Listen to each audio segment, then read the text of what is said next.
So one of the first reasons we had of why doodling was good is that it really helps to promote an all-inclusive classroom. By all-inclusive, I mean it appeals to lots of different learner types. Let's have a look here at these four types of learners. You can see there are auditory learners, visual, kinesthetic, and reading and writing based learners. And I won't read it out, you can just kind of have a look at how doodling might help each one of those learners to grasp a concept, to consolidate information, or to act as a springboard for producing some language output. So we've seen how the process of doodling could appeal to different learner types.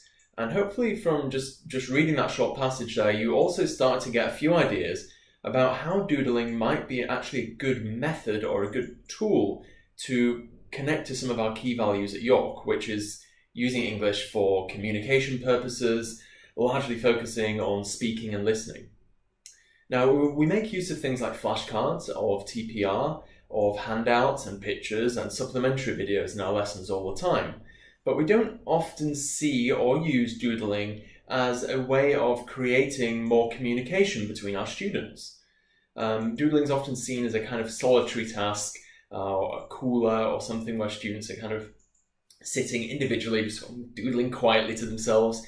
And we almost miss a disconnect, which is that students could produce their own work via doodling and then go on to do some speaking or listening based tasks because of that. And it would add so much more weight and meaning to the activity once students have produced something by themselves.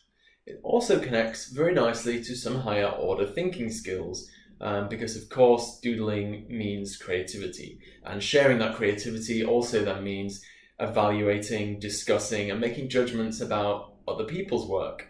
A fantastic way to get to the top of Bloom's pyramid very easily and very quickly with a bunch of 5-year-old learners.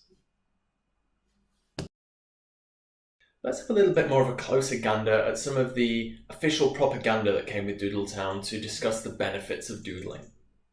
So, here you can see that doodling aids memory. It's helpful for memory retention.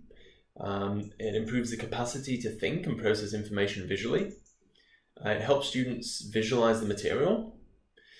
It aids concentration. A particular study, participants retain 30% more of information while doodling. We're going to explore that more in a second.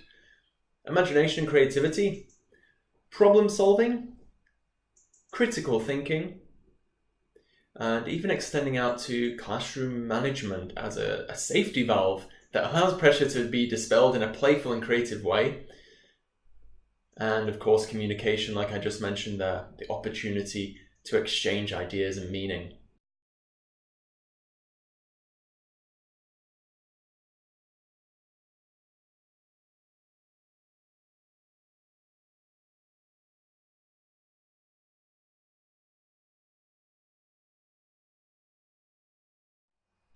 So what we're going to do is I'm going to give you 10 seconds to have a look at some of these pictures up here on the screen, and we'll then give you 30 seconds to try and recall as many of them as you can.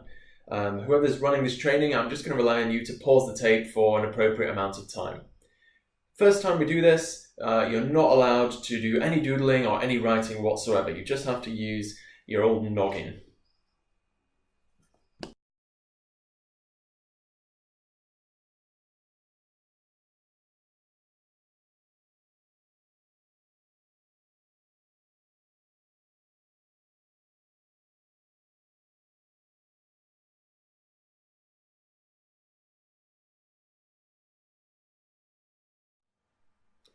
Okay, hopefully you've now marked your first set of results, and we're now going to do a second set where you're allowed to doodle.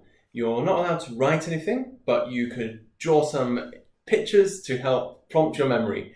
Once again, let's say you've got 10 seconds to do this.